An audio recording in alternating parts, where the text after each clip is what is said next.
آپ لوگوں کا شکریہ آنے کا. Most welcome for today's event.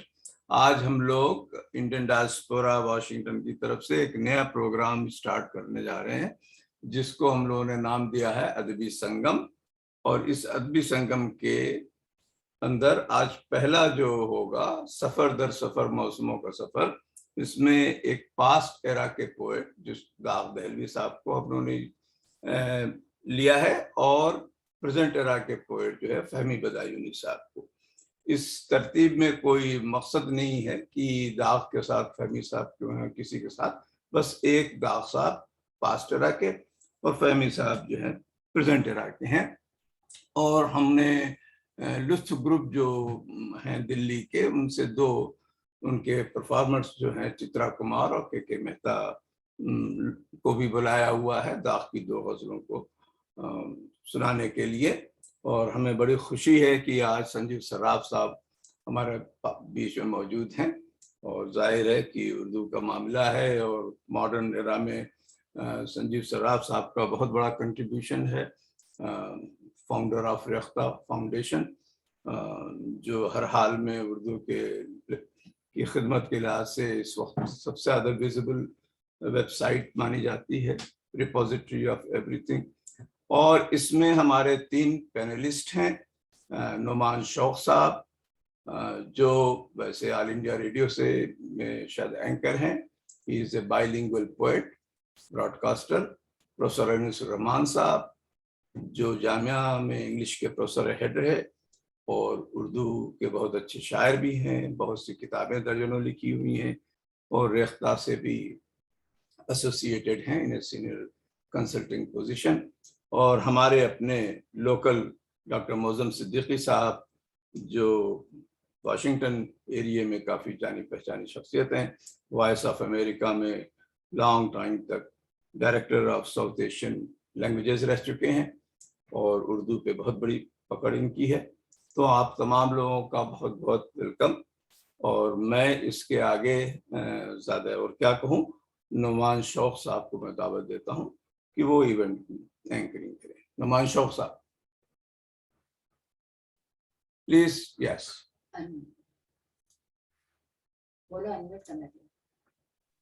Unmute کریں اپنے آپ کو. نعمان صاحب نعمان صاحب اپنے کو انمیوٹ کریں پلیز.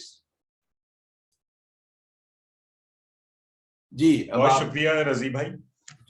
یہ ایک اتفاق ہے کہ آج جو ہماری محفل کی شروعات ہو رہی ہے, جس کا آغاز ہو رہا ہے, اسے ہم نے داغ سے منسوب کیا ہے کیونکہ گزشتہ ابھی 25 مئی کو ان کی اینیورسری تھی یوم ولادت کی.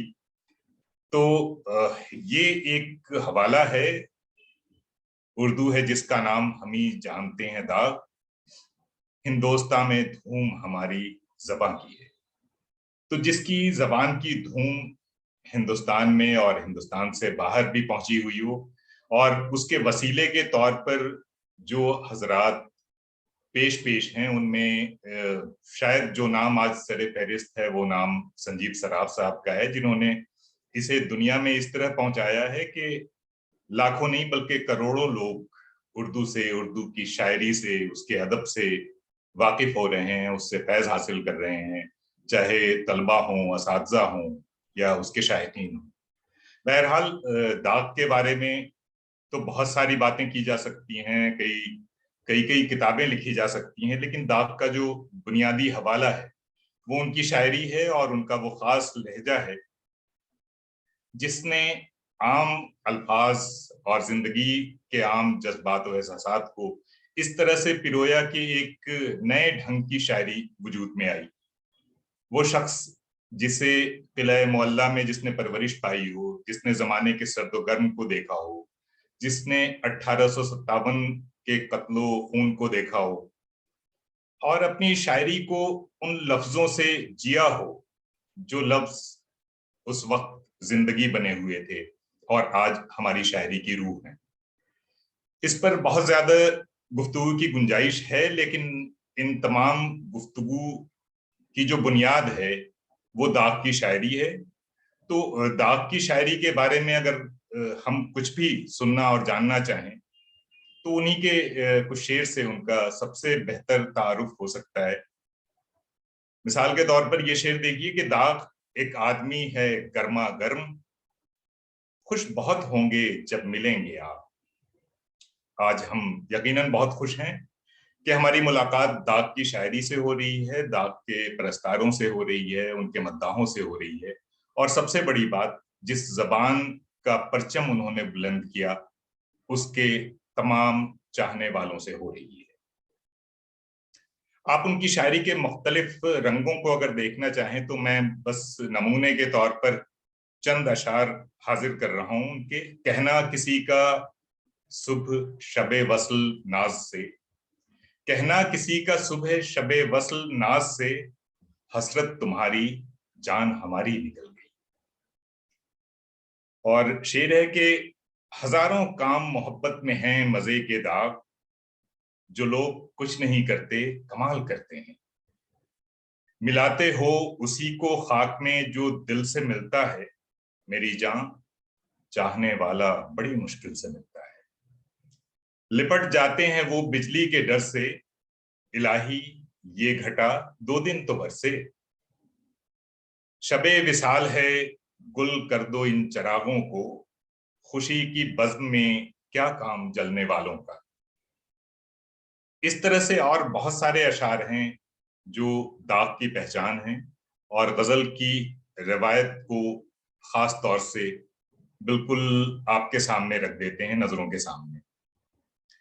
और अब मैं ये चाहता हूं कि नस्र में बहुत बातें हो गई और जहमत दी जाए लुत्फ ग्रुप जिसका जिक्र कर रहे थे रजी भाई, उसमें दाग की गजल का जो हुस्न है वो उसकी गनायत भी है। आइए देखते हैं उस हुस्न को किस तरह से बरता गया है और चित्रा कुमार ने इसे किस तरह लफ्जों में जिंदगी भरने की काविश की है। चित्रा कुमार जी।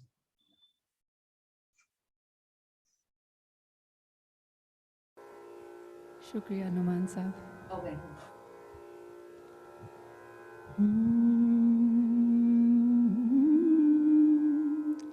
नारवा कहिए ना सजा कहिए, नारवा कहिए ना सजा कहिए, कहिए कहिए मुझे बुरा कहिए, कहिए कहिए मुझे बुरा कहिए, नारवा कहिए ना सजा कहिए, नारवा कहिए। दिल में रखने की बात है गमे इश्क, दिल में रखने की बात है गमे इश्क, इसको हरगिज़ ना बरमला कहिए, इसको हरगिज़ ना बरमला कहिए, नारवा कहिए। आ गई आपको मसीहाई,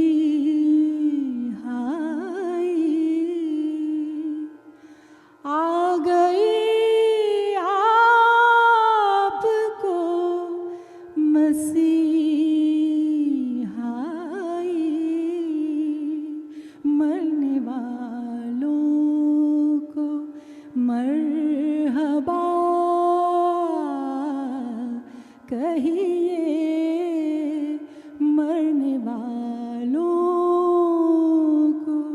मरहबा कहिए कहिए कहिए मुझे बुला कहिए कहिए कहिए मुझे बुला कहिए नरवा कहिए ना सजा कहिए नरवा कहिए होश जाते रहे रकीबों के होश जाते रहे रकीबों के दाग को और बेवफा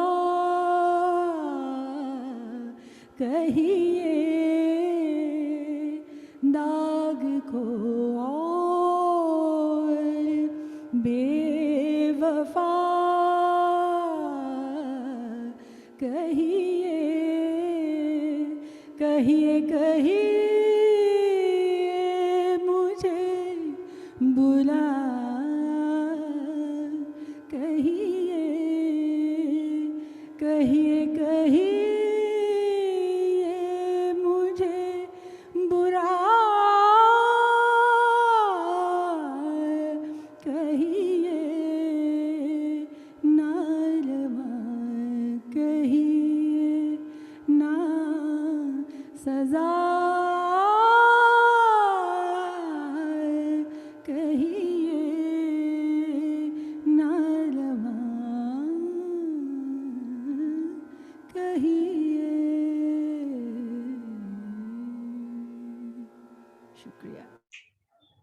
बहुत खूब, बहुत उम्दा। ये कलाम का हुस्न होता है जो अपनी तरफ दिलो ज़हन को इस तरह खींचता है कि आप उसमें महव हो जाते हैं। आपके पास लफ्ज होते हैं लेकिन आप कुछ कह नहीं पाते। ये खूबसूरती होती है और गजल की शायरी इसके लिए जानी जाती है। दाग की गजल के हवाले से जो हमारे साथ एक्सपर्ट्स मौजूद हैं, उन्होंने बहुत सारे शायरी के हवाले से और अदब के हवाले से काम किए हैं।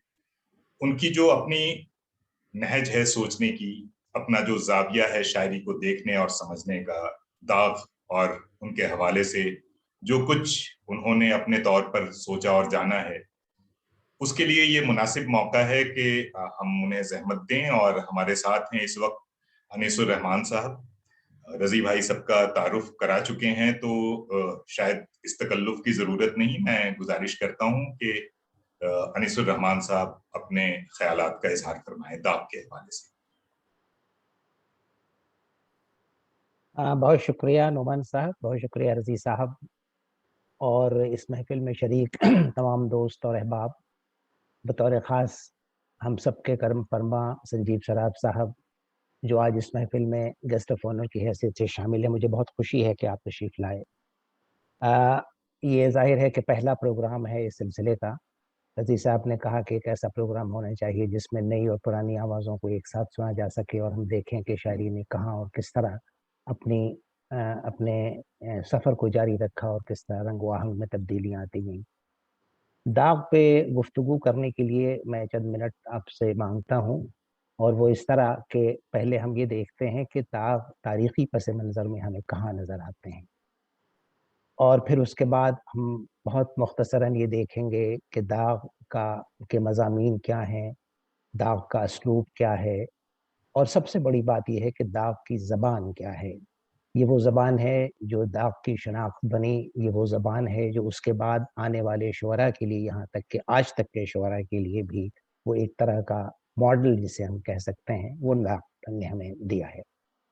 جہاں تک داغ کی اس تاریخی پس منظر کا سوال ہے، میں آپ کو ایک ان کے کچھ ہم عصر جو ظاہر ہے کہ ان سے پہلے پیدا ہوئے اور وہ جو ان کے بعد ان کے بارے میں آپ کو بتاؤں، تاکہ آپ کو اندازہ ہو سکے کہ تاریخی پس منظر کو اگر آپ دھیان میں رکھیں تو داغ آپ کو کہاں نظر آتے ہیں۔ دیکھیے، داغ کے ہم عصروں میں ظفر ہیں، لیکن وہ ان سے 56 سال بڑے ہیں۔ دوسرے ہم عصر ان کے ناسخ ہیں جو ان سے 55 سال بڑے ہیں۔ تیسرے بڑے ہم عصر ان کے ہیں آتش، جو ان سے 54 سال بڑے ہیں۔ غالب ان کے ہم عصر ہیں، غالب کو انہوں نے بہت قریب سے دیکھا اور غالب ان کے مداحوں میں تھے۔ غالب جلد کسی کو مانتے نہیں تھے، لیکن وہ مداحوں میں تھے غالب ان کے، اور غالب ان سے 34 سال بڑے ہیں۔ مومن بہت بڑا نام ہے ہماری شاعری کا، کلاسیکل پوئٹری کا۔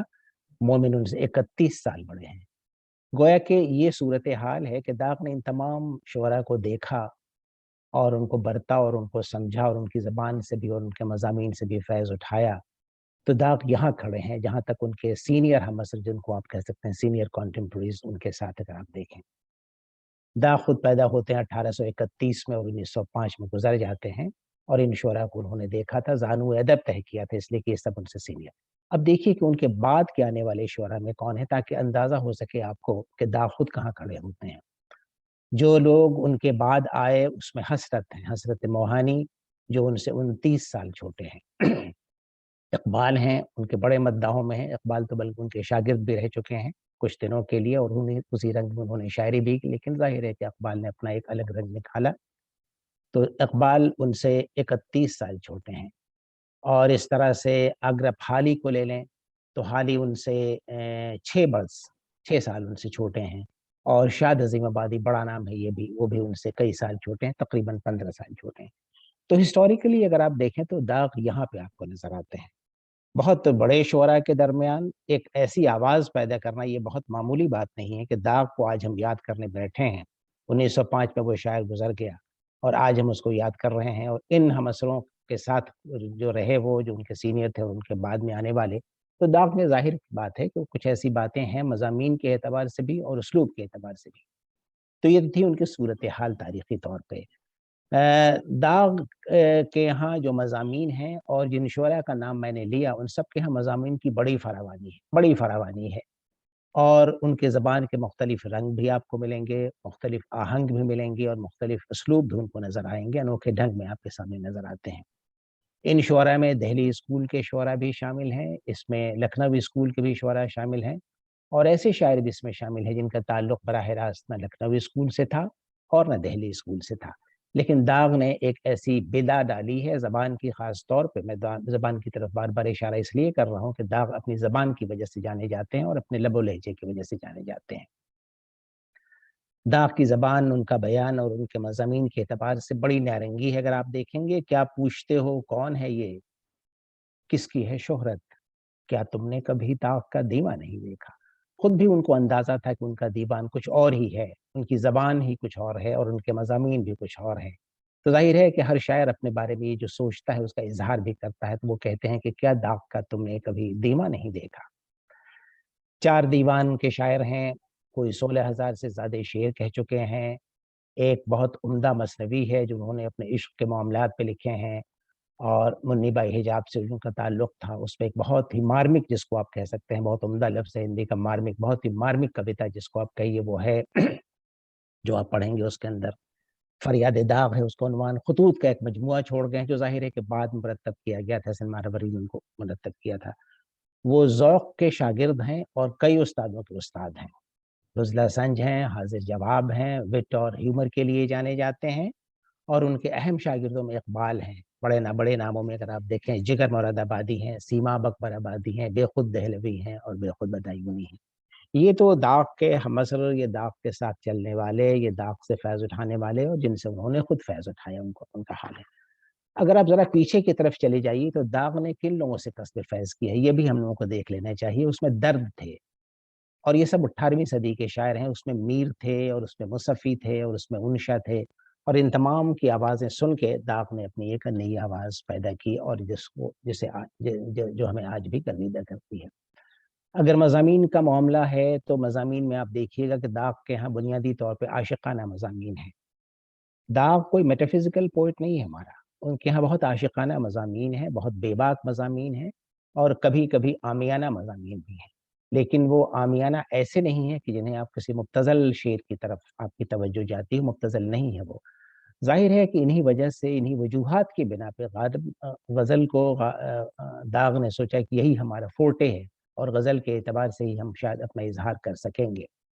इश्क की बातें करते हैं वो, बरमला करते हैं वो, जिन्स की बातें करते हैं, जिनसी आसूदगी की बातें करते हैं, और ऐसे मज़ामीन एकजा कर देते हैं, लेकिन उस बेबाकी से एकजा करते हैं कि आपकी तवज्जो उनकी तरफ बज़ाहिर मबज़ूल हो जाती है और देर तक कायम रहती है। पामाल मज़ामीन उठाते हैं, लेकिन पामाल मज़ामीन में एक ऐसी नारंगी पैदा करते हैं जो आपको मतवज्जा करती है। ये देखिए बहुत अहम नहीं बहुत अहम बात है कि पामाल मज़ामीन पे आप कोई शेर कहें और उसके बावजूद वो शेर आपको अपनी तरफ खींचता हो। तो दाग उन शायरों में है जो पामाल मज़ामीन की बातें करते हैं, जिस पे सबने शेर कहे हैं, लेकिन दाग आपको अपनी तरफ खींच ले जाते हैं। देखिए बुनियादी तौर पे वो गज़ल, उनकी गज़ल जो है, दाग की गज़ल जो है, जो मेरा अपना ख़्याल ये है कि दाग की गज़ल बुनियादी तौर पे निशातिया गज़ल है। एक एक बहुत ऐसा रंग है उसके अंदर, एक ऐसी आवाज़ है उसके अंदर जो आपको एक तरह का हुस्न समात भी आपको फ़राहम करती है, हुस्न ख़याल भी उसके अंदर है, और आप कहें तरबिया लहजा है उनका। बहुत खुश फ़िक्र हैं और बहुत खुश करते हैं आपको अपने अशार से, इसलिए मैं समझता हूँ कि वो निशातिया है उनकी गज़ल बुनियादी तौर पे, और लहजा उनका बुनियादी तौर पर तरबिया है, कॉमिक नहीं है, तरबिया लहजा है उनका। वो ज़ूदगो हैं, वो बसियार वो भी हैं, तीखा असलूब रखते हैं, शोख बयान शायर हैं, और बरजस्तगी उनकी ख़ास बात है। एक अहम बात जो है वो ये है कि दाग क़ारी से बराह रास्त ताल्लुक़ पैदा करते हैं, बल्कि मैं तो कहता हूँ कि क़ारी से बराह रास्त मुकालमा कायम करते हैं। दाग से आप बातें करने लगते हैं जब आप उनके शेर पढ़ते हैं। वो अल्फाज से खेलते हैं, प्रोवर्बियल अशार आप देखिए कि दाग से बढ़ के प्रोवर्बियल अशार, प्रोवर्बियल मिसरे खास तौर पे किसी और ने नहीं कहे हैं। बड़ी शरारत आमेज़ भी है उनके अंदर, मिसरे से मिसरा निकालना और ख़ास तौर पे दूसरे मिसरे में गिरह लगा देना, ये दाग की ख़ास बात है जो शायद उनके हमअसरों में किसी के यहाँ नहीं आई थी जिस तरह वो करते हैं। विट उनका सबसे बड़ा सहारा है, तमाशबीन है। आप देखिए गज़ल जो दाग की है वो तमाशा दिखाती है, वो तमाशा करते हैं और तमाशबीन खुद बन जाते हैं, तमाशा दिखाने वाला खुद तमाशा बन जाता है। तो ये दाग की बात है ख़ास, वो फ़लसफ़ी शायर नहीं है, कोई मेटाफ़िज़िकल। कहा गया है शायरी के बारे में कि बड़ी शायरी वो होती है जिसमें कोई मेटाफ़िज़िकल लेयर ऑफ मीनिंग होने चाहिए उसके अंदर, लेकिन दाग के यहाँ कोई मेटाफ़िज़िकल लेयर ऑफ मीनिंग आपको नहीं मिलेगा। हाँ, कुछ अशार ऐसे ज़रूर हैं जिसमें मेटाफ़िज़िकल लेवल को वो पहुँच जाते हैं दाग, लेकिन बुनियादी तौर पर अगर आप देखेंगे तो दाग के यहाँ एक बुज़ला संजी है, तेज़ व तर्रार हैं, ज़बान का लुत्फ़ उठाते हैं, ख़याल से ख़याल मिलाते हैं, और ख़याल में एक तरह की वो कोशिश करते हैं कि आपको उन ख़याल से और उन बातों से और उन किरदारों से मुलाकात आपकी करा दें, जिससे मिल के आप खुश हों। दाग तमाशा क्रिएट करते हैं, तमाशाबीन हैं, और दुनिया के इश्क के मज़ाहिर उनके लिए ख़ास मौज़ू बन जाते हैं। वो नज़्म को नस्र कर देने के बड़े माहिर हैं और नस्र को नज़्म कर देने के बड़े माहिर हैं। ये देखिए बहुत अहम बात है जो मैं कह रहा हूँ कि नज़्म को नस्र कर देना और नस्र को नज़्म कर देना ये हर शायर का कमाल नहीं हो सकता। ये दाग का कमाल था जिसने सरहदें मिटा दी फ़ॉर्म की, ज़बान की और डिक्शन की। एक बात होती है लैंग्वेज और दूसरी चीज़ होती है डिक्शन। डिक्शन वो होती है जो आप इन diction is a selection of words which a poet uses for his poetry, और लैंग्वेज तो हम और आप सब जो बोलते हैं वहां से जो अखज़ करता है शायद वो डिक्शन होता है। तो खास बात ये है कि दाग ने डिक्शन कायम की उस लैंग्वेज से जो उस जमाने की लैंग्वेज थी। तो तख़य्युल का बागपन आप देखेंगे दाग के यहाँ, आप देखेंगे जज्बे की शिद्दत है उनके यहाँ, और बयान की शोखी है, चटखारे हैं, लहजे का तीखापन है, फप्ती है, और चुटकी लेते हैं वो आपसे, ज़ेर लब मुस्कुराते हैं और कहकहा भी लगाते हैं। ये सारी बातें हैं जिनकी बिना पे आप दाग को कहते हैं कि वो दाग हमारा एक दाग का स्कूल है, और उस दाग के स्कूल के वो बानी हैं और उसके हमराह हैं और उसी के हमनवा हैं। सबसे अहम बात है दाग के बारे में जब आप बात करें तो सबसे अहम बात ये है कि उनकी ज़बान की बात की जाए। दाग की ज़बान एक ख़ास किस्म की ज़बान है, ख़ास किस्म का उसलूब है, जिसको अंग्रेज़ी में कहते हैं लिंग्विस्टिक रजिस्टर। हर शायर अपने एक रजिस्टर क्रिएट करता है, लिंग्विस्टिक रजिस्टर, उसी रजिस्टर में आप बात करते हैं। दाग ने एक अपनी रजिस्टर क्रिएट की है, जिसको मैं अभी डिक्शन कह रहा था, वो डिक्शन जो ज़बान से पैदा होती है। तो आप देखिएगा कि दाग के यहाँ कौन-कौन सी ज़बानें मिल जाती हैं और दाग कैसे अपनी ज़बान ख़ल्क़ करते हैं। بہت حیرت ہوگی اگر آپ ان کے لنگوسٹک رجسٹر پہ نظر ڈالیں تو آپ کو نظر آئے گا کہ اس میں قلعے کی زبان ملے گی، آپ قلعہ معلیٰ جس کا ذکر ابھی نعمان صاحب کر رہے تھے، بیگماتی زبان ملے گی اس کے اندر، تعلق داروں کی زبان ملے گی، عمرا کی زبان ملے گی، کارخانداروں کی زبان ملے گی، طوائفوں کی زبان ملے گی، کوٹھوں کی زبان ملے گی، حکیموں کی زبان ملے گی، ہندو دانشوروں کی زبان ملے گی جو زمانے کے اہم دانشور تھے جس کا ذکر بہت بہت کیا ہے غالب نے اپنے خطوط میں خاص طور پہ، اور نقالوں کی زبان ملے گی، اور خانقاہوں کی زبان ملے گی، یعنی درد کے اسکول کے جو لوگ ہیں، اتنے زبان اکٹھا کرنے کے بعد داغ نے اپنی زبان نکالی، داغ نے اپنا ڈکشن کریٹ کیا اور اسی طرح سے انہوں نے آپ سے باتیں کی اور ہم نوائی ہماری۔ داغ کے ہاں جو ایک نیا رنگ اور آہنگ ہے زبان کا، وہی ہمیں اپنی طرف کھینچتا ہے اور وہی ان کی سب سے بڑی خصوصیت ہے۔ داغ نے زبان کو مانجھا، بہت چمکایا انہوں نے اس زبان کو، وہ منہ بولتی زبان بنا دیا ہمارے لیے، وہ کتاب سے باہر نکال لیا اس زبان کو۔ انٹلیکچوئل ڈسکورس کی زبان نہیں ہے داغ کی زبان ہے گفتگو کی، داغ کی زبان ہے آپ سے ایک طرح کے وسپرنگ کی زبان ہے، ایک طرح کی وہ زبان ہے جس میں آپ نہ صرف یہ کہ لطف اندوز ہوتے ہیں بلکہ گفتگو کرتے ہیں اور غپ شپ کرتے ہیں، بلکہ آپ یہ کہہ لیجئے۔ تو یہ زبان وہ ہے جو نہ غالب کی زبان تھی، نہ ذوق کی زبان تھی، نہ ان کے پہنے والوں کی زبان تھی، نہ ان کے بعد والوں کی زبان تھی۔ یہ زبان ہے جو خاص طور پہ ذوق کی زبان ہے، یہ داغ کی زبان ہے۔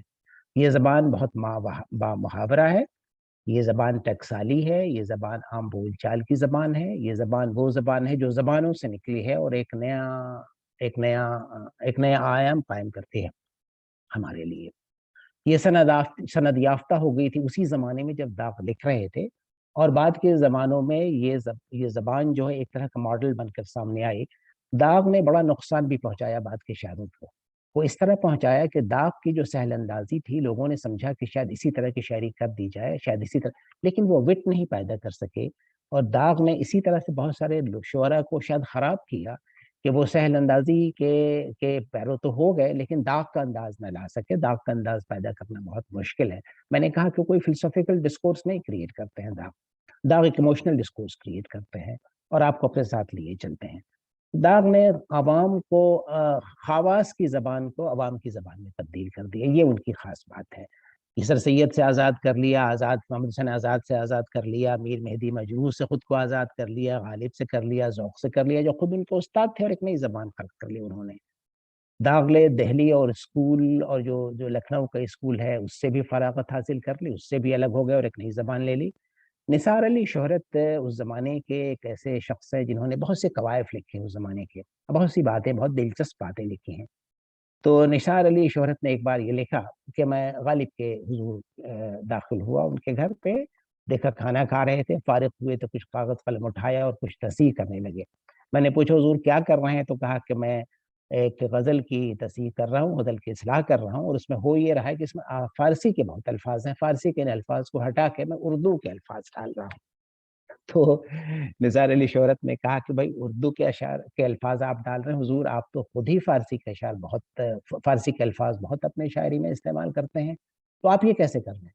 تو غالب نے کہا بھائی دراصل معاملہ یہ ہے کہ فارسی کے الفاظ تو میں بہت استعمال کرتا ہوں لیکن بات بنتی نہیں ہے، بات تو اس طرح بنتی ہے کہ صاحب اردو میں بات کی جائے، اور یہی زبان ہماری زبان ہے، اور یہی زبان ہے جس کی وکالت خود داغ کرنے لگے تھے۔ تو غالب نے کہا کہ دہلی کے قرب و جوار میں جو زبان بولی جاتی ہے شعر دراصل اسی میں لکھنا چاہیے، اور داغ جو ہے وہ اسی زبان میں یہ شعر کہہ رہا ہے اور اسی زبان میں ہم سے باتیں کر رہا ہے اور ہم سے مکالمہ کر رہا ہے۔ داغ نے اپنے ایک شاگرد ناطق گلاوٹی کو یہ کہا کہ تم محاورے استعمال کرتے ہو، شعر میں بہت اچھا کرتے ہو، مجھے بھی پسند ہے کہ محاورے استعمال کرو۔ محاوراتی زبان داغ نے بھی اس کی داغ بیل ڈالی تھی، لیکن کبھی محاورے کے پابند مت ہو جانا، محاورے کو آزاد، اگر وہ آسانی سے تمہارے بحر میں اور شعر میں سما جائے تو سمو لو، ورنہ اس کے پیچھے نہ بھاگو، ورنہ شعر تمہارا بالکل آرٹیفیشل اور ایسا ہوگا جو اس کا تاثر قائم نہیں ہو پائے گا۔ ناصر کاظمی نے ایک بہت عمدہ بات کہی ہے داغ کے بارے میں کہ داغ کی شاعری ایک طرح کے شطرنج کی بساط ہے، اور اس پہ مہرے پڑے ہوئے ہیں، یہ مہرے الفاظ ہیں۔ ظاہر ہے کہ شطرنج کی بساط پہ بہت زیادہ مہرے نہیں ہوتے ہیں، چنانچہ داغ کی لفظیات جس کو میں ڈکشن کہہ رہا تھا وہ بھی بہت محدود ہے، لیکن دیکھیے کہ وہ ہر بار اسی مہرے کو ایک نئے انداز میں ڈالتے ہیں، سامنے لاتے ہیں اور مات دینے کے ماہر ہو جاتے ہیں، شہ دے دیتے ہیں۔ یعنی قاری کے سامنے شہ بار بار پیش کرنا یہ کسی عام شاعر کا کمال نہیں ہے، یہ کمال صرف داغ کا تھا۔ سو ناصر کاظمی نے بڑے عمدہ بات یہ کہی ہے کہ وہ ہر بار اپنے انہی الفاظ کے ساتھ جو چند الفاظ ہیں، اچھا اگر آپ داغ کی پوری شاعری کا محاکمہ کریں اور دیکھیں کہ کن الفاظ کو اگر آپ گننا چاہیں، میتھمیٹیکلی اگر آپ سمجھیں تو گننا چاہیں، تو آپ دیکھیے گا کہ خاص رجسٹر ہے جس سے داغ اپنا فیض اٹھاتے ہیں اور داغ ان کی باتیں کرتے ہیں اور انہی الفاظ کا بار بار استعمال ہوتا ہے، لیکن اس کو چلنا، وہ چال جو چلتے ہیں اس بساط پہ، شاعری کی بساط پہ چال چلتے ہیں، وہ ایک خاص قسم کی چال چلتے ہیں اور یہی وجہ ہے کہ وہ تاثر قائم کرتے ہیں۔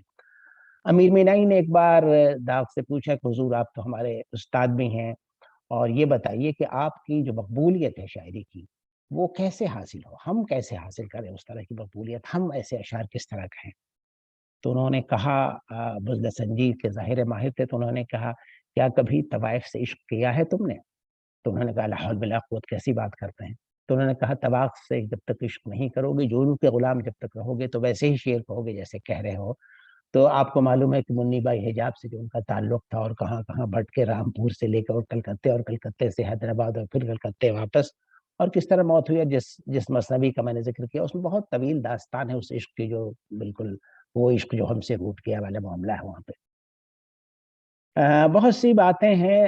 منیر شکوہ آبادی نے بھی ایک بار کہا کہ حضور میں دامن پکڑ لیا ہوں، سر دربار دامن پکڑ لیا، کہا کہ حضور آپ جو اشعار سناتے ہیں اور جو اشعار کہتے ہیں وہ تاثر کہاں سے لائیں؟ تو امیر مینائی ظاہر ہے کہ ان کے اس وٹ کا مزہ چکھ چکے تھے، کہا کہ میں چھوڑ دو اس بات کو، اس کا ذکر نہ کرو، اس لیے کہ یہ تو خدا داد ہے، جو داغ کی بات ہے تو وہ تو خدا داد صلاحیت ہے، اور یہ مقبولیت جو شعر کی، داغ کے شعر کی جو مقبولیت ہے، ظاہر ہے کہ اس کا اندازہ ہم اور آپ نہیں لگا سکتے اور وہاں تک پہنچ نہیں سکتے۔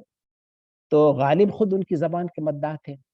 غالب نے کہا کہ جو زبان اس آدمی نے ایجاد کی ہے، بہت جونیئر کانٹمپرری تھے ان کے، اور جو تراکیب یہ باندھتا ہے کوئی اور نہیں باندھ سکتا۔ غالب بن برملہ یہ کہا کہ جو تراکیب یہ باندھتا ہے وہ کوئی اور نہیں باندھ سکتا۔ یہ کہا غالب نے کہ ذوق نے زبان کو پالا تھا اپنی گود میں اور داغ نے اس کی تربیت دی ہے ہمیں، داغ سکھا رہا ہے۔ دیکھیے یہ غالب کہہ رہا ہے، غالب جو کسی کا مداح جلدی ہوتا نہیں ہے، اور داغ جیسے شاعر کا جس کے ہم مضامین کی بڑی بہت فراوانی نہیں ہے، عشقیہ مضامین بھی ہیں اور عامیانہ مضامین، اس کے باوجود غالب اس کے قائل ہیں اور کہتے ہیں کہ یہ وہ مضامین باندھتا ہے اس زبان میں باندھتا ہے جو زبان ہم سے آ کے باتیں کرتی ہے اور اس زبان میں ہم اس کے مداح ہو جاتے ہیں۔ تو داغ نے کے بارے میں نثار علی شہرت نے اور غالب کے حوالے سے اور امین مینائی کے حوالے سے، احسن مارگولی کے حوالے سے بہت ساری باتیں کہی ہیں۔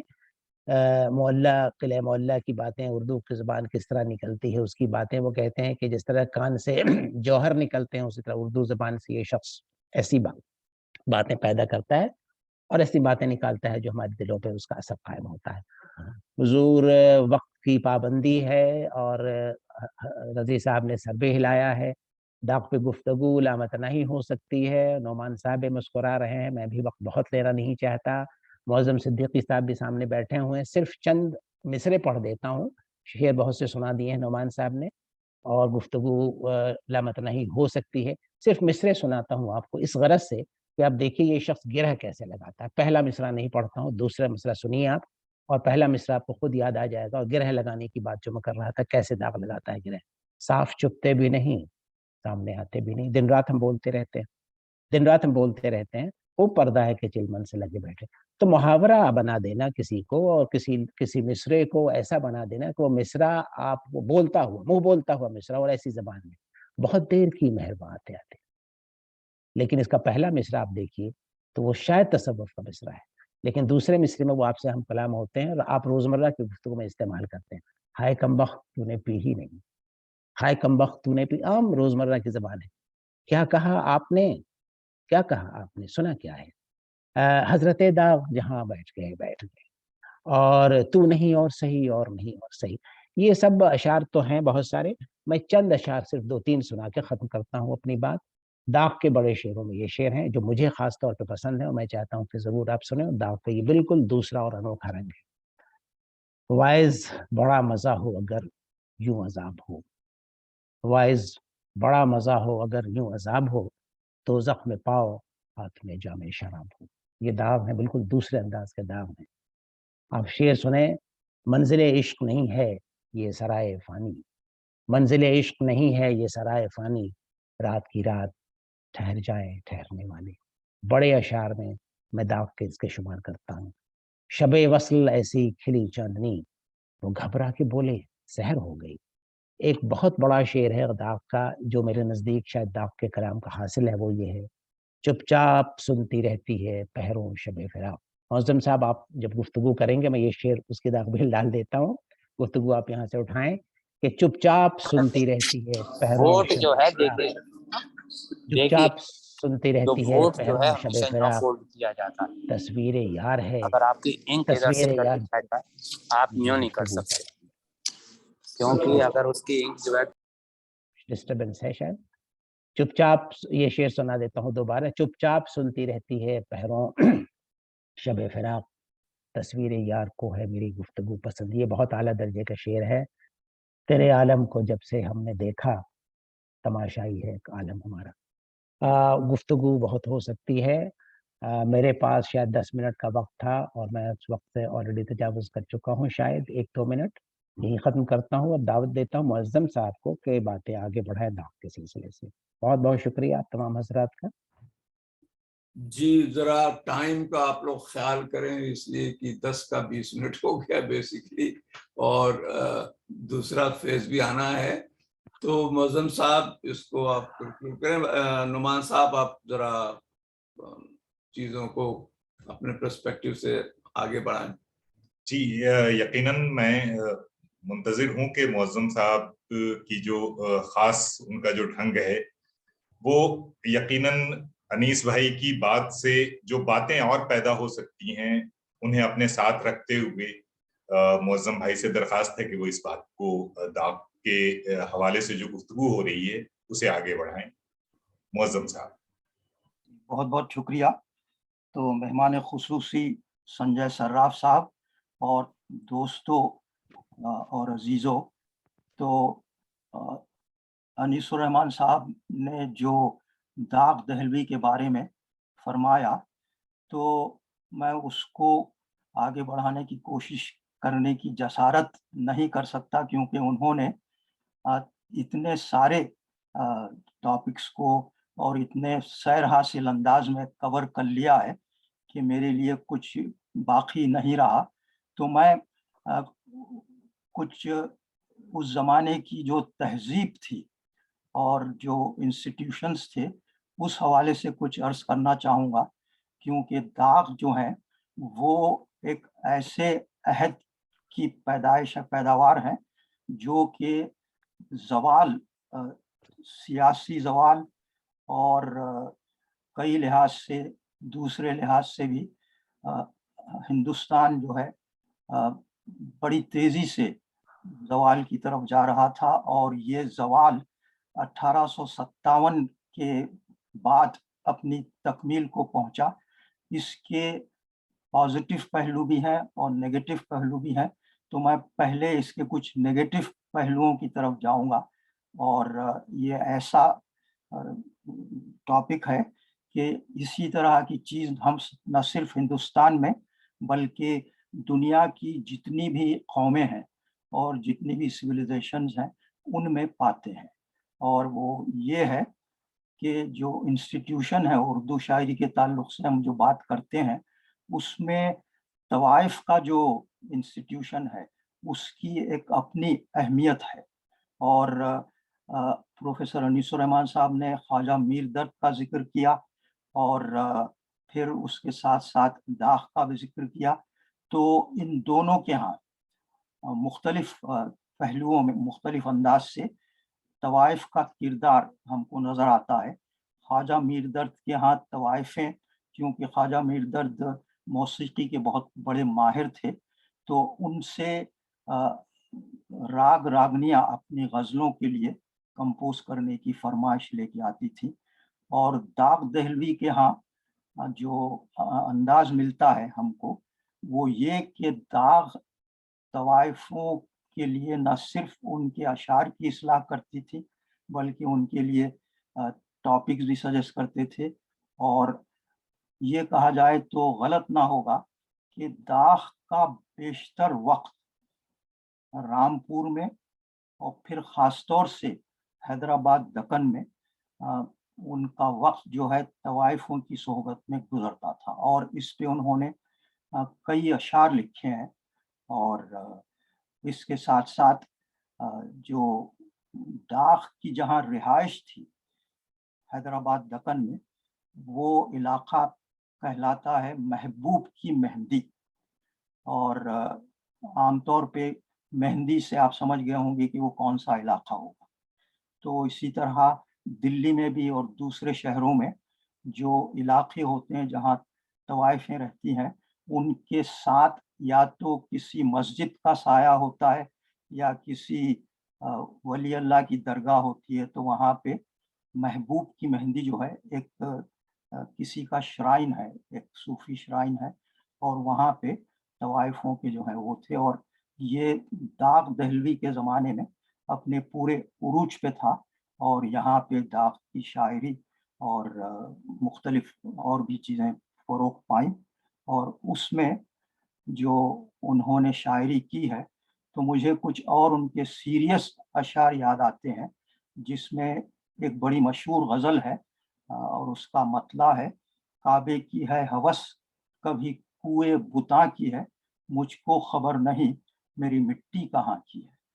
तो इसमें हालात हाज़िरा को मद्देनज़र रखते हुए हमको इस शेर में हिंदुस्तान के मुसलमान जिस दौर से गुज़र रहे हैं इस वक्त, उसका अक्स नज़र आता है कि अब हमको ये सोचने पे मजबूर कर दिया गया है कि हमारी मिट्टी कहाँ की है, क्योंकि हम जो हैं काबा भी हमारी उसमें शामिल है और कुएं बुता और काशी और ये तमाम चीज़ें हमारी उसमें शामिल हैं।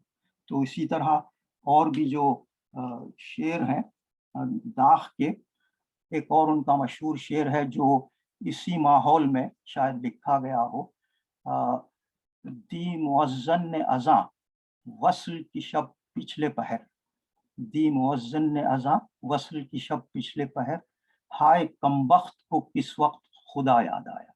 तो ये हाय कमबख्त का एक शेर अनीसुर रहमान साहब भी सुना चुके हैं। तो ये दाख की ज़बान की खूबी है कि इसमें उन्होंने ऐसे अल्फाज इस्तेमाल किए जो अवाम की ज़बान में आगे चल के बहुत मकबूल हुए।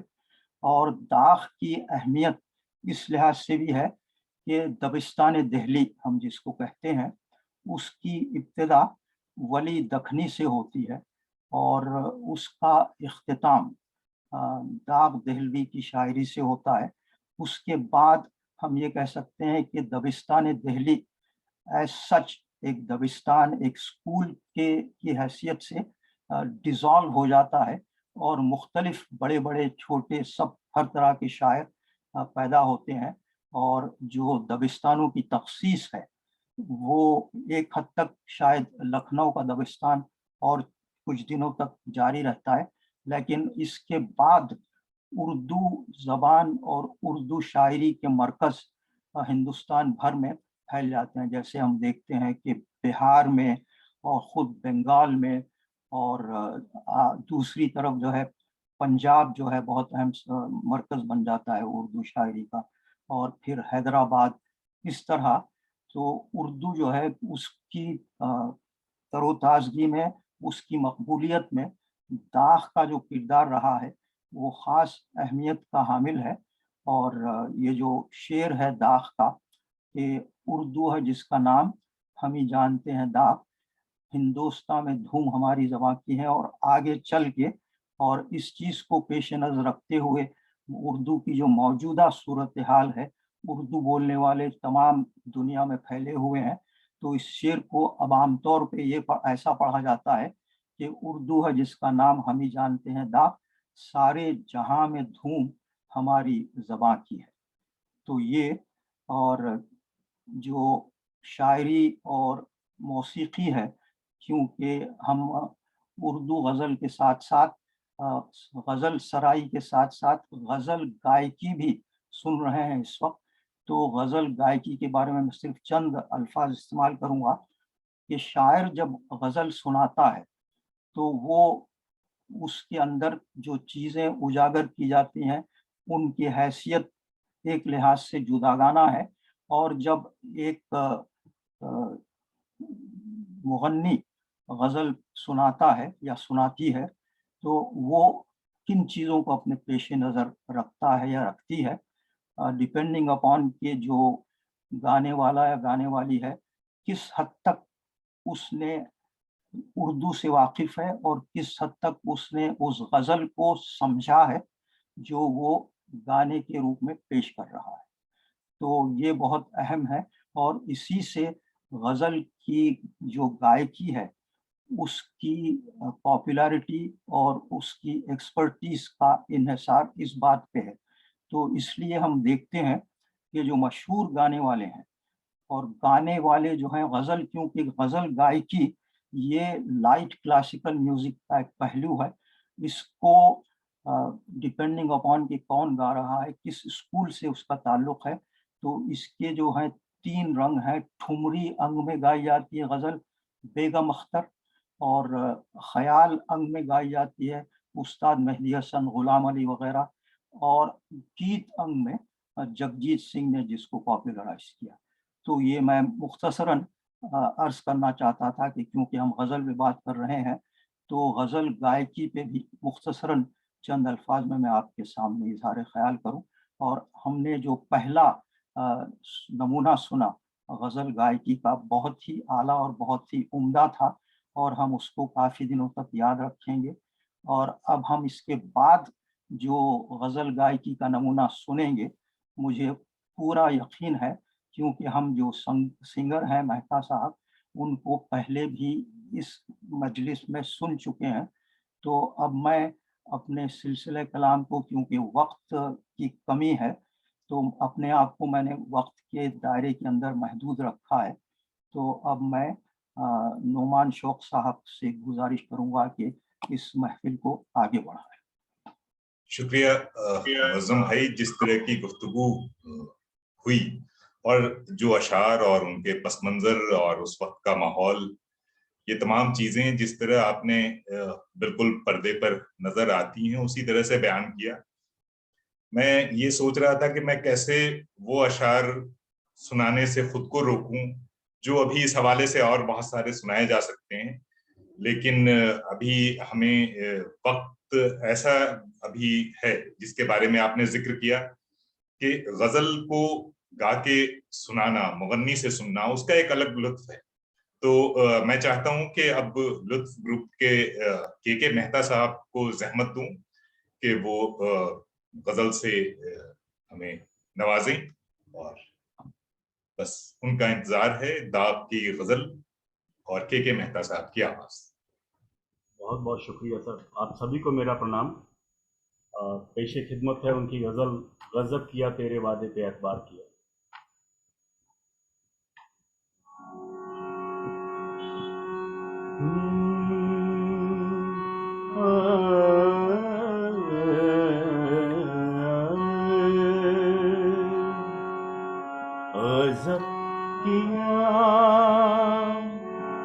गज़ब किया तेरे वादे पे एतबार किया, गज़ब किया तमाम रात क़यामत का इंतजार किया, गज़ब किया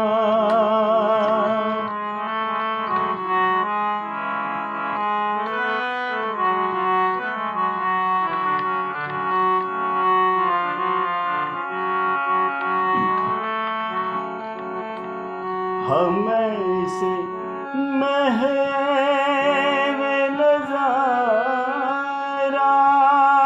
न थे जो होश आता, मगर तुम्हारे तग़फ़्फ़ुल ने होशियार किया, गज़ब किया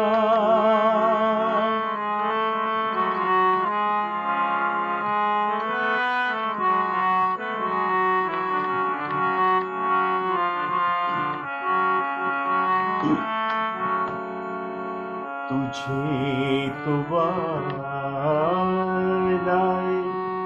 दीदार हमसे करना था, तुझे तो वादाए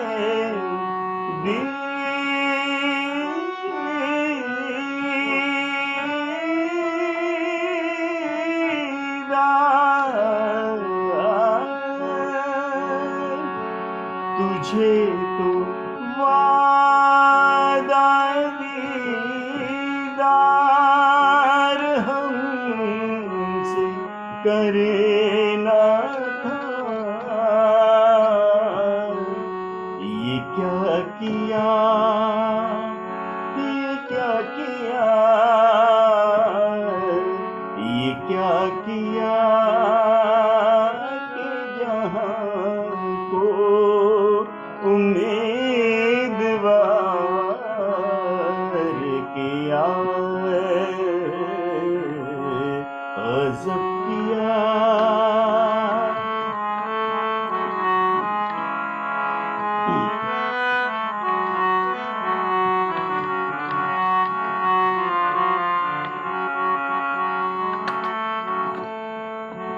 ये दिल को ताब कहाँ है, ये दिल को ताब कहाँ है कि हो मालंदेश,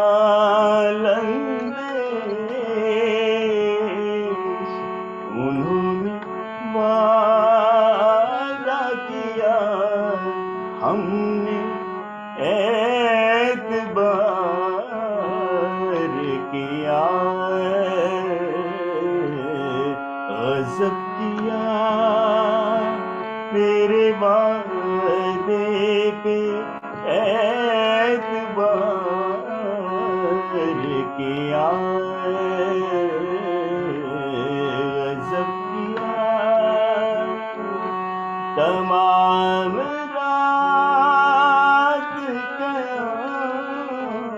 क़यामत का इंतजार किया, गज़ब किया, तेरे वादे पे एतबार किया।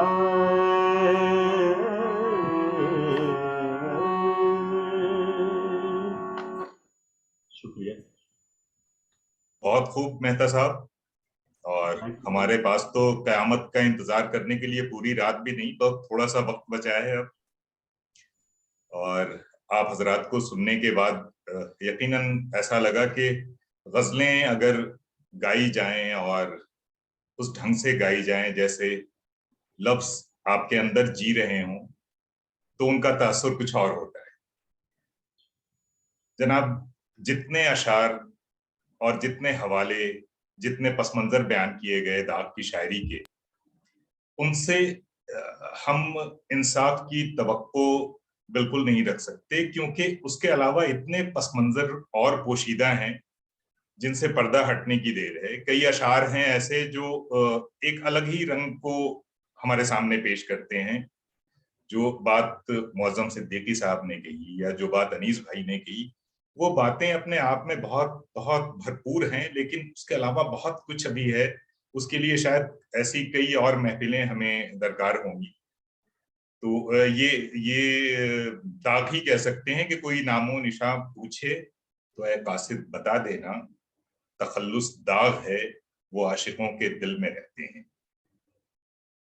और ये एक अलग रंग है कि हुआ है चार सजदों पर ये दावा जाहिदो तुमको, खुदा ने क्या तुम्हारे हाथ जन्नत पेश डाली है। फिर ये कि मुझ गुनहगार को जो बख्श दिया, ये अंदाज, ये शोखी, ये शरारत, ये दाग की पहचान है। ये मुअज़्ज़म भाई भी मुस्कुरा रहे हैं और हमारे अनीस भाई को भी इस बात का अंदाजा है कि मुझ गुनहगार को जो बख्श दिया तो जहन्नम को क्या दिया तूने। तो अब तो बीमारे मोहब्बत तेरे काबिले गौर हुए जाते हैं। ये अंदाज जो कहने का है, जिसके बारे में इशारा कर रहे थे मौसम भाई और हमारे हरीश भाई ने भी जिक्र किया। अब चलते चलते ये शेर भी सुन लीजिए कि भवें तनती हैं, खंजर हाथ में है, तन के बैठे हैं, किसी से आज बिगड़ी है कि वो यूं बन के बैठे हैं।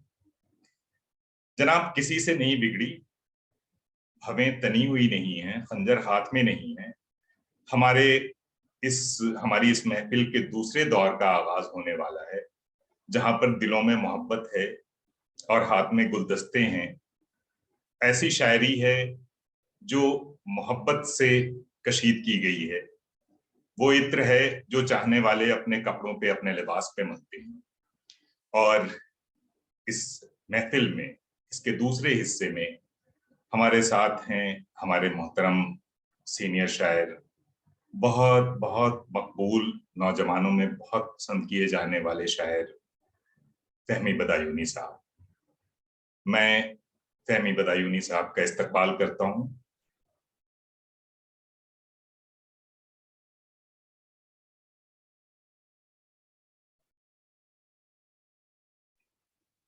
फहमी साहब पर्दे से निकलने में जरा वक्त ले रहे हैं, तो हम तमाम लोग दीदार के मुंतजिर हैं। बहुत शुक्रिया, आप तशरीफ लाए, खैर मकदम आपका।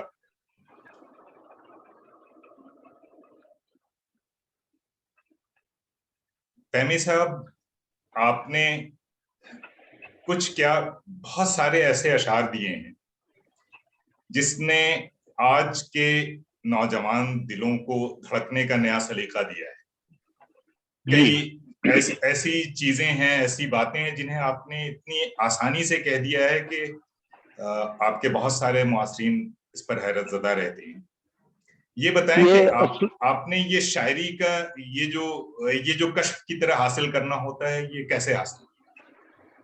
ये जो आप नौजवानों वाली बात जो कह रहे हैं ना, ये बहुत पहले की शायरी है जी, क्योंकि ये शायरी का सिलसिला 1975 से शुरू हुआ और मैंने आपको में शौकिया शायरी करता था। कोई इस बात की तमन्ना नहीं थी कि मुशायरे में पढ़ूं या कहीं पर सुनाऊं, तो धीरे धीरे जमा होती गई। अब ये एक रिटायरमेंट के बाद बच्चों ने उस पर डाल दिया सोशल मीडिया पर कि आप इसमें बिजी हो जाइए, आप अपनी शायरी इसमें कीजिए। तो धीरे धीरे पुरानी शायरी भी पोस्ट करता रहा मैं। ये वही है जो जैसे नौजवानों को पसंद आती है, और फिर दूसरी भी होने लगी नई। ये वजह है और कोई बात। आपने अपने एक शेर में कहा है कि दो ही किरदार हैं कहानी में, उसकी आवाज और खामोशी। तो आवाज और खामोशी को किरदार की तरह बरतना, ये जो फन आपने सीखा है, मैं इसका बड़ा कदरदान हूँ।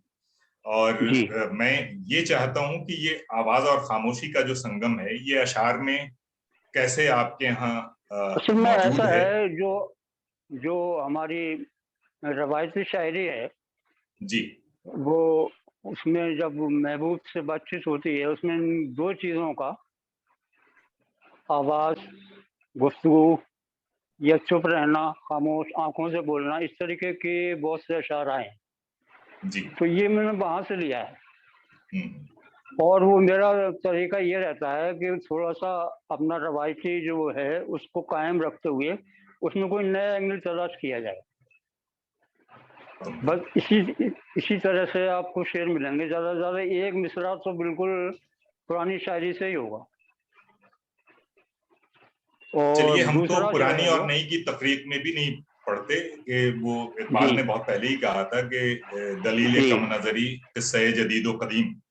तो उससे आगे निकलते हुए मैं आपसे दरख्वास्त गुजार हूं कि अपनी शायरी से हमारे तमाम नाजरीन को और सामीन को नवाजें। शुक्रिया आपका। इरशाद।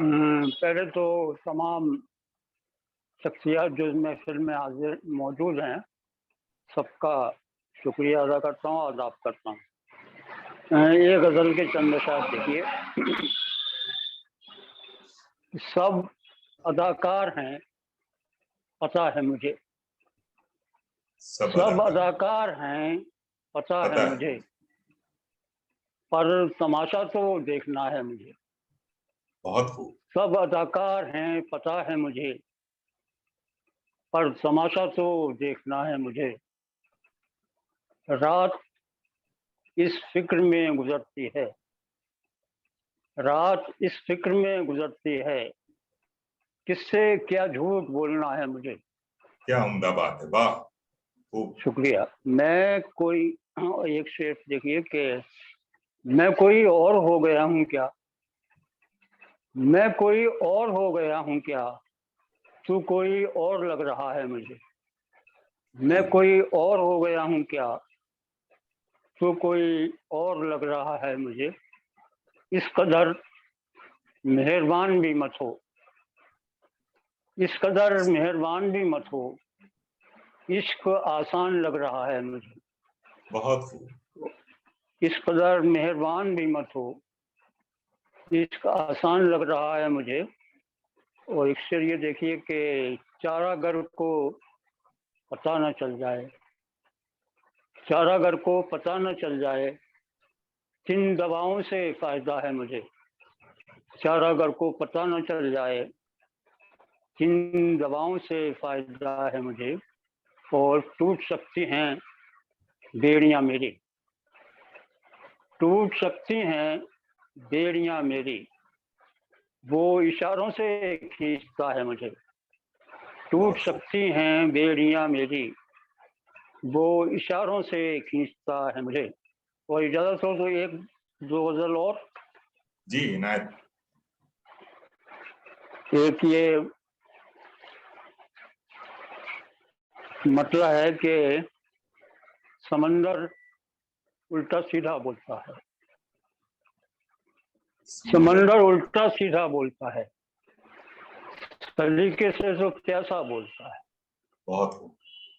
سمندر الٹا سیدھا بولتا ہے، سلیقے سے تو کیسا بولتا ہے، اور یہاں تو اس کا پیسہ بولتا ہے، یہاں تو اس کا پیسہ بولتا ہے، وہاں دیکھیں گے وہ کیا بولتا ہے۔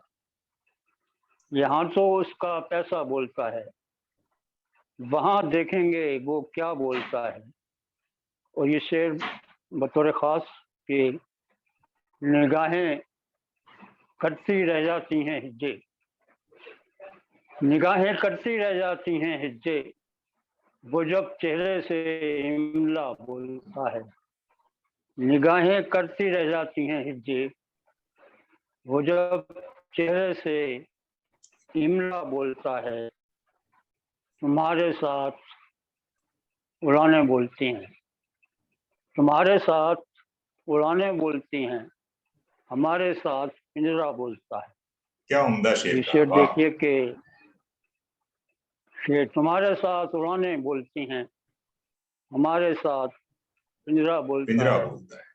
وہ رہ جاتا ہے وہ رہ جاتا ہے محفل میں اکیلا، وہ رہ جاتا ہے محفل میں اکیلا، جو محفل میں اکیلا بولتا ہے۔ بہت خوب۔ وہ رہ جاتا ہے محفل میں اکیلا، جو محفل میں اکیلا بولتا ہے۔ اسے دیکھیے کہ میں چپ رہتا ہوں اتنا بول کر بھی، میں چپ رہتا ہوں اتنا بول کر بھی، وہ چپ رہ کر بھی کتنا بولتا ہے۔ میں چپ رہتا ہوں اتنا بول کر بھی، وہ چپ رہ کر بھی کتنا بولتا ہے۔ اور یہ آخری شعر اس غزل کا کہ یہ محفل، معاف کیجیے اس محفل کے لیے شعر نہیں ہے، یہ پڑھ رہا ہوں میں، یہ محفل ختم ہو جائے تو دیکھوں، یہ محفل ختم ہو جائے تو دیکھوں، بنا مائک کے وہ کیا بولتا ہے۔ یہ محفل ختم ہو جائے تو دیکھوں، بنا مائک کے وہ کیا بولتا ہے۔ اب کچھ متفرق اشعار اور میں گوشگزار کرنا چاہتا ہوں، اجازت ہو تو۔ بتائیے. ارشاد.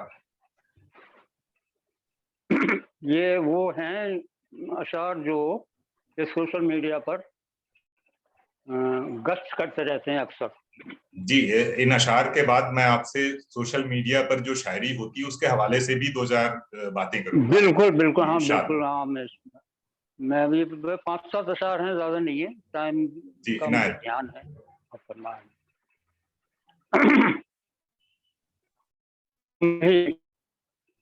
کتنی مدد کرو گے میر, تم بھی کتنی مدد کرو گے میر, اس کی آنکھوں پہ شیر کہنا ہے. پکارا آپ نے جب نام لے کر, تو یاد آیا ہمارا نام کیا ہے. بہت خوب. اور ایک شعر یہ دیکھیں کہ اب تو میں جو بھی کام کرتا ہوں, اب تو میں جو بھی کام کرتا ہوں وہ تیرا انتظار ہوتا ہے. بہت عمدہ. اور یہ شعر دیکھیں کہ محبت میں بڑی دشواریاں تھیں, محبت میں بڑی دشواریاں تھیں, عبادت سے گزارا کر رہے ہیں. محبت میں بڑی دشواریاں تھیں, عبادت سے گزارا کر رہے ہیں. اور یہ شعر دیکھیے کہ آج پیوند کی ضرورت ہے, آج پیوند کی ضرورت ہے, ضرورت ہے. یہ سزا ہے رفو نہ کرنے کی. آج پیوند کی ضرورت ہے, یہ سزا ہے رفو نہ کرنے کی. ایک مطلب دیکھیے یہ بھی بہت مشہور ہوا ہے کہ جو اندھیرا دیے کے نیچے ہے, جو اندھیرا دیے کے نیچے ہے, سارا جھگڑا اسی کے پیچھے ہے. جو اندھیرا دیے کے نیچے ہے, سارا جھگڑا اسی کے پیچھے ہے.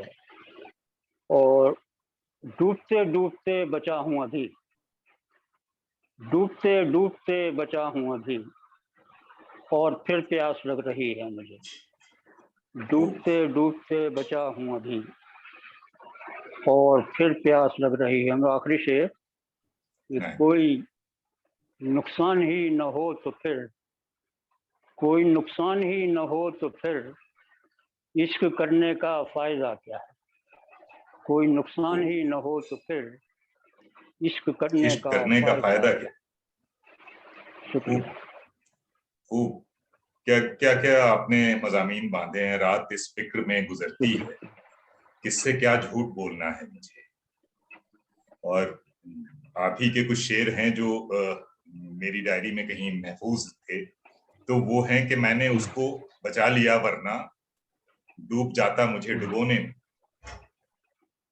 صاف دامن کا دور ختم ہوا, لوگ دھبوں پہ ناز کرنے لگے, اور مجھ پہ ہو کر گزر گئی دنیا, میں تیری راہ سے ہٹا ہی نہیں. یہ آپ کے وہ اشعار ہیں جنہوں نے آپ کا تعارف مجھ جیسے شاعری کے دیوانوں سے کرایا ہے. پریشاں ہے وہ جھوٹا عشق کر کے, وفا کرنے کی نوبت آ گئی ہے. گرنے لائق نہ تھا وہ دروازہ, گرنے لائق نہ تھا وہ دروازہ, دستکوں کو ترس گیا ہوگا.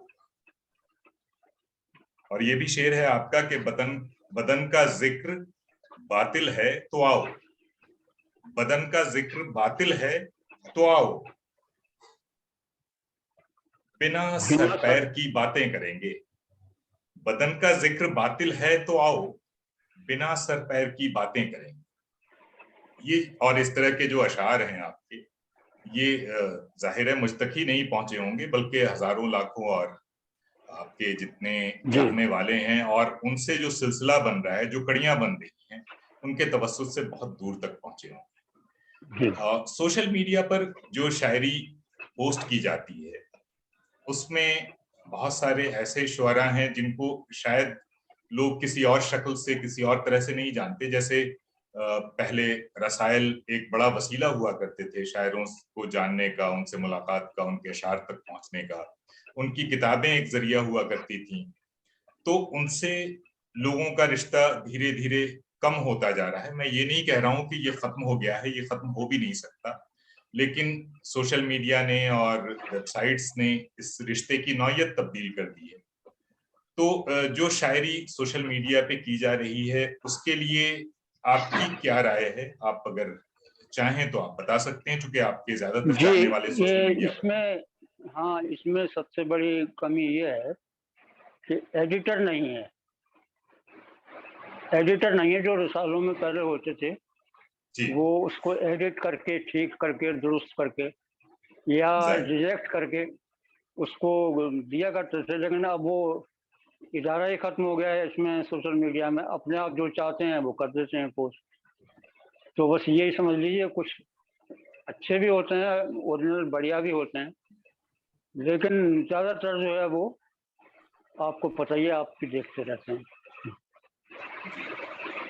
वो अच्छा, ये हाँ जी जी इनायत हाँ, फरमाएं। ना नहीं, मैं फरमाइए ये आप अर्ज कर रहा था कि आपने सोशल मीडिया पे काफी मौजूद शायरों को जाना और पढ़ा है और अपने मद्दाहों से सुना है। तो जी ये जो सोशल मीडिया पर मकबूल हैं शुअरा, मैं जो अभी नहीं है दुनिया में उनकी भी बात कर रहा हूँ और जो हैं उनकी भी, तो उनकी जी। मकबूलियत के पीछे सबसे बड़ा सबब क्या, आप क्या समझते हैं, क्या है? अब ये है कि इसमें असल में ऐसा होता है सोशल मीडिया पर, मेरा जहाँ तक एक्सपीरियंस है, कि हर शायर का अपना एक मखसूस ग्रुप बन जाता है सामीन का। कुछ जैसे जी, अब आप कोई भी शायर, कोई भी आप शेर डाल दीजिए, हल्का फुल्का होगा तो उस हिसाब से लोग जुड़ जाएंगे। तो वो कोई मतलब वो चीज जो है, वो लोगों का जुड़ना जो है वो इसी पर डिपेंड है कि आप जैसा ही सोचने समझने वाले लोग आपसे जुड़ेंगे। यानी हल्के फुल्के शेर से हल्के फुल्के लोग जुड़ते हैं और हाँ, भारी उसमें भरकम बिल्कुल शेर से हाँ संजीदा लोग। हाँ हाँ, ना बिल्कुल जुड़ेंगे। अब हमारे एक उस पे बहुत से लोग वो कमेंट गलत कर देते हैं कि क्या है, हमारी समझ में नहीं आ रहा है, और वो दूसरे जो हल्के फुल्के होते हैं वहां पर बहुत तारीफ करते हैं। वो इस तरीके से मैंने पहचाना हूँ। सोशल मीडिया का ये एक मसला है कि वहां आपके सामने जी एक ऑडियंस होती है जो जी आपकी चीजों को अपने तौर पर समझने और परखने की कोशिश करती है, और जी सबसे बड़ी जी चीज तरसील है। जहां जी तक मैं समझ पाया हूं, मेरी नाकिस राय है कि बहुत गहरी चीजें सोशल मीडिया के लिए उतनी मवाफिक नहीं है, लोग उसके खरीदार नहीं हैं। तो जी जी जो जी चीजें फौरन तरसील करती हैं, मैं अच्छे बुरे शेर जी की बात नहीं कर रहा जी हूँ और जी मुझे ये हक भी नहीं हासिल कि मैं ऐसा जी कुछ कहूँ। जी तो जी ये जो फासला है, तो इसमें एक अदीबों की कोई जिम्मेदारी अगर होती है तो मेरे नजदीक ये जिम्मेदारी होती है कि वो अपने नाजरीन को, अपने परस्तारों को एजुकेट करें कि वो जरा आम लीग से हट के जो अशार होते हैं, जो बहुत आम फहम बज़ाहिर नहीं लग रहे हैं, उनमें भी मानी की तलाश में जरा सरगर्दा हूं, उसमें जी ढूंढने जी के क्या हो सकता है, ये नहीं कि उसे छोड़ के हम दूसरी तरफ बढ़ जाएं। तो बहरहाल ये सिलसिला तो चलता रहेगा और हम गुफ्तगू भी करते रहेंगे। सोशल मीडिया का जमाना है, जो भी हजरात हैं, जो जो तख्लीकात हैं, वो सब सोशल मीडिया पे हैं आजकल। मैं गुजारिश करूंगा कि अनीस साहब यहाँ मौजूद हैं, आपकी शायरी से वो वाकिफ भी हैं और आज की महफिल में जो आपने शेर सुनाए वो भी उन्होंने बहुत गौर से सुने। तो इस हवाले से अपनी कीमती राय का इजहार करें। अनीसुर रहमान साहब।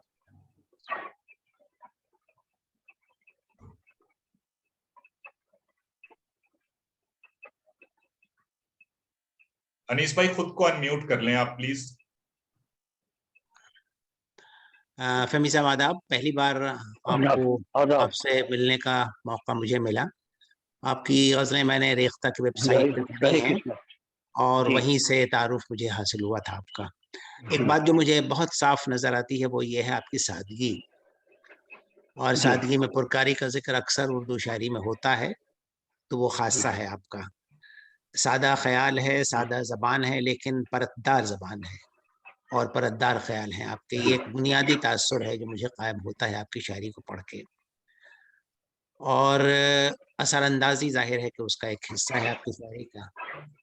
तो हल्के हल्के ऐसी बातें कर जाते हैं आप जिससे ये अंदाज़ा होता है कि उसकी कई परतें खुलती हैं हमारे सामने।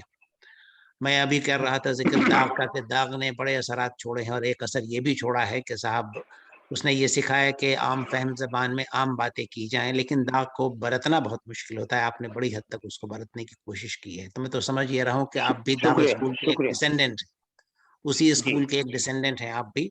چھوٹی بہر جی آپ کی خاص بات ہے. چھوٹی بہروں میں جی باتیں نکالنا، یہ ہوتا ہی ہے کہ چھوٹی بہر میں سانس نہیں پھولتا انسان کا، اور شعر اگر آپ کا سانس پھولنے پہ مجبور کر دے تو خیالات بھی آپ کے، یعنی خیالات بھی زیر و بم جس کو کہتے ہیں آپ، خیال بھی آپ جی کا اس کے اندر بھی آوازیں آنے لگتی ہیں کہ جیسے خیال کے بھی سانس پھول رہے ہیں، تو وہ آپ کی شاعری میں نہیں ہے. یہ ایک بڑی بات ہے. یعنی سادہ خیالی جو ہے آپ کے سادہ بہر میں اور سادہ انداز بیان میں ہے، اور یہ سمجھتا ہوں آپ جی کی شاعری کا ایک خاصہ ہے. داغ کا سے مجھے ایسا لگتا ہے کہ آپ نے قبول کیا ہے. تماشا تو جی دیکھو، جو آپ نے کہا کہ تماشا تو دیکھنا ہے مجھے، تو میں بھی کہہ رہا تھا کہ داغ بھی تماشا دکھاتے ہیں، تماشا جی بین ہے جی وہ، تو آپ بھی تماشا دکھاتے ہیں. سوشل میڈیا کا ذکر آپ کر رہے تھے تو ظاہر ہے کہ وہ بھی ایک تماشا ہے ہمارے زمانے کا، لیکن میں بے اس شک تماشے کی بڑی قدر کرتا ہوں، اس لیے کہ زبان کے اب یہ اصل پلیٹ فارم یہ ایسا ہے نا کہ اس پہ آپ کو زیادہ اس طرح کی باتیں کر نہیں سکتے، لیکن بس ایک ہنٹ کے طور پہ کہہ دوں کہ زبانوں کے ارتقاء میں رتب و یابس بھی ہوتا ہے، اور رتب و یابس جی وقت کے ساتھ چھٹ جاتا ہے اپنے آپ. سوشل میڈیا کے بارے میں بہت سے لوگ کہتے ہیں کہ اس کا غلط اثر قائم ہو رہا ہے. میں سمجھتا ہوں کہ غلط اثر قائم نہیں ہو رہا ہے، کہ زبانوں کی ترقی اور ترویج میں وہ اشعار، وہ الفاظ بھی سامنے آتے ہیں جن سے چھن کر کوئی زبان بنتی ہے. اسی لیے جی یہ جو ذکر اکثر ہوتا ہے کہ صاحب یہ خاص زبان ہے جو انحطاط پذیر ہے، یہ زبان بری ہے، یہ شعر کی زبان نہیں ہے، یہ ادب کی زبان نہیں، یہ تاثر قائم کرنا کسی ناقد کے لیے بھی مناسب نہیں ہے اور نہ کسی قاری کے لیے مناسب ہے. اس لیے کہ زبان اپنے آپ کو قائم کرتی ہے شاعر کے حوالے جی سے اور اس کے شعر کے حوالے سے، اور وہ سب جو تلچھٹ ہے وہ خود بخود نکل جاتا ہے. مجھے بہت جی خوشی ہوئی آپ سے مل کے، آپ کا کلام سن کے، اور آپ نے وہ جس طرح سے اپنے الفاظ کو برتا ہے، کہیں کوئی ایسا لفظ نہیں نظر آیا، کوئی ایسا لفظ سننے کو نہیں ملا جس سے ہم سوچنے پہ مجبور ہو کہ لاؤ بھائی ڈکشنری نکالو اور معنی دیکھو اس کے. سو فارسی آمیزی سے جو اعتراض ہے آپ کے ہاں وہ ایک بڑی بات ہے. اب بھی ایسے شاعر ہیں جو بہت فارسی آمیز ہے. داغ نے تو شاعری کو فارسی سے نکال دیا تھا اور ہم فہم بنا دیا تھا اور ٹکسال کی طرف لے کے آئے تھے. تو نئے زمانے میں بھی ایک نئی ٹکسال ہے شاعری کی، نہ وہ اور آپ اس اصل میں کے نمائندہ ہیں. اچھا لگا آپ سے مل کے، بہت خوشی ہوئی آپ سے مل کے اور آپ شکریہ کے اشعار سن کے. شکریہ شکریہ شکریہ. انیس بھائی نے اپنی رائے ظاہر کی. ظاہر ہے کوئی بھی شخص جو فہمی صاحب کی شاعری کو سن رہا ہے وہ الگ الگ طرح کے اس پر وہ مرتسم ہوتے رہتے ہیں. ایک لہر آتی ہے، ایک جاتی ہے، اور الگ الگ اشعار کے ساتھ ایک نیا تاثر قائم ہوتا جاتا ہے. میں چاہتا ہوں کہ معظم صدیقی صاحب موجود ہیں، ان سے درخواست کروں کہ آپ کی شاعری کے حوالے سے اظہار خیال کریں. معظم صدیقی صاحب. جیسا انیس الرحمان صاحب نے فرمایا تو میں ان سے بالکل متفق ہوں، اور جیسا کہ سب سے نمایاں فہمی صاحب کی شاعری کا یہ ہے کہ اس کی سادگی، الفاظ کی سادگی اور ان کا استعمال، اور اس کے لیے جیسے کہتے ہیں کہ سہل ممتنع. تو جب آپ فہمی صاحب کی شاعری چاہے وہ غزلیں ہوں، نظمیں ہوں، پڑھتے ہیں تو آپ کو لگتا ہے بھائی یہ تو کوئی شاعری تو ہے ہی نہیں، یہ تو بالکل ایسا تو میں بھی لکھ سکتا ہوں. لیکن جب آپ کوشش کریں لکھنے کی تو آپ کو پتہ چلے گا کہ اس طرح کی شاعری کرنا بہت مشکل ہے، اور دقیق اور مشکل شاعری جو ہے لکھنا زیادہ آسان ہے بنسبت اس طرح کی شاعری کے جیسا فہمی بدایوں صاحب کرتے ہیں. اور ان کی شاعری میں طنز و مزاح کا پہلو بھی ہے. اور میں پڑھ رہا تھا ان کی شاعری تو مجھے میں اس کی مثال آپ کے سامنے پیش کرتا ہوں. خط لفافے میں غیر کا نکلا، خط لفافے میں غیر کا نکلا، اس کا قاصد بھی بے وفا نکلا. اور جان میں جان آ گئی یارو، وہ کسی اور سے خفا نکلا. اور شعر ناظم نے جب پڑھا میرا، یعنی نظامت کرنے والا مشاعری کی، شعر ناظم نے جب پڑھا میرا पहला मिसरा ही दूसरा निकला और फिर उसी कब्र के बराबर से जिंदा रहने का रास्ता निकला। तो ये शगुफ्तगी का पहलू जो है फ़ानी बदायूनी साहब की अपने फ़हमी बदायूनी साहब की शायरी में, क्योंकि फ़हमी और फ़ानी में बहुत कम फ़र्क है, तो क्योंकि फ़ानी बदायूनी ट्रेजेडी के शहंशाह थे और फ़ानी बदायूनी का ताल्लुक़ भी हैदराबाद दक्कन से एक अरसे तक रहा और वो हैदराबाद ही में दफन हुए। तो ये तो बदायूं की बड़ी मरदुमखेज सरजमीन है और कहते हैं कि ख्वाजा निज़ामुद्दीन महबूब इलाही भी बदायूं से ताल्लुक़ रखते थे। और शुक्रिया मुअज़्ज़म साहब, फ़हमी साहब, अनीस साहब, आप तमाम हजरात ने इस दूसरे हिस्से के लिए जो अल्फाज इस्तेमाल किए और जो अपने तासुरात पेश किए, वो हमारे लिए और हमारे तमाम नाजरीन के लिए बहुत कीमती हैं। अब एक ख़ास वक्त है जिसमें हमारे ख़ास मेहमान, जिनके तारुफ के लिए शायद अगर ये कहा जाए कि उनका जिस्म अदब है, उनकी रूह शायरी है और उनका ख्याल पूरी कायनात है, उनके लफ्ज़ स्क्रीन्स पर नज़र आते हैं, उनके ख्याल हमारे जहनों में गूंजते हैं, तो वो एक नाम संजीव सराफ साहब का होगा। मैं दस्तबस्ता गुजारिश करता हूँ कि वो इस प्रोग्राम के हवाले से अपने ख्यालात का इजहार करें। उन्होंने इतने तरह के काम किए हैं, रेख्ता के साथ साथ तर्जमे का जो उनका काम है, दाग को भी उन्होंने तर्जमा किया है उनके अशार का, अपनी किताब में उनकी गज़लों का। और अदब को जिस तरह से, उर्दू अदब को उन्होंने दुनिया में पहुंचाने में किरदार अदा किया है, उसे हम और आप तो क्या, हमारे बाद आने वाली नस्लें भी याद रखेंगी। मैं गुजारिश करता हूँ तशरीफ लाएं, अपने तासुरात का इज़हार करें। संजीव सराफ साहब। आदाब हाज़री। नवान साहब, बहुत बहुत शुक्रिया, आपने तारुफ कराया। मेरे ख्याल से मैं इस लायक नहीं हूँ कि इतना लंबा तारुफ आपने करा दिया मेरा, लेकिन बहुत बहुत शुक्रिया मुझे यहाँ बुलाने का रज़ी साहब, एंड मुझे बहुत लुत्फ़ आया ये प्रोग्राम अटेंड करके। इस सेशन में जो दाग पे गुफ्तगू हुई, जो मज़ीद जानकारी हमें हासिल हुई आज दाग के बारे में, उनके उसलूब के बारे में, उनकी ज़बान के बारे में, और जो गज़लें गाई गई दाग की, चित्रा जी और मेहता साहब ने बहुत ही उम्दा गायकी का नमूना पेश किया। और मेरी खुशनसीबी है कि आज फ़हमी बदायूनी साहब से पहली बार मैं, मतलब चाहे गायबाना तौर से है ये, लेकिन फिर भी उनसे मुलाकात हुई। मैं बहुत दिनों से आपकी शायरी पढ़ रहा हूँ और लुत्फ़अंदोज़ हो रहा हूँ उससे। रेख्ता ने भी मेरे ख्याल से आपकी शायरी का एक देवनागरी में एक संकलन शाया किया है, तो ये मेरे लिए फ़ख्र की बात है कि आपसे आज मुलाकात भी हो गई। इस मौके पे मैं अदबी संगम को मुबारकबाद देता हूँ कि उन्होंने ये ऑनलाइन महफिल आरास्ता की और टेक्नोलॉजी का जो इस्तेमाल किया है उससे ये मुमकिन हुआ।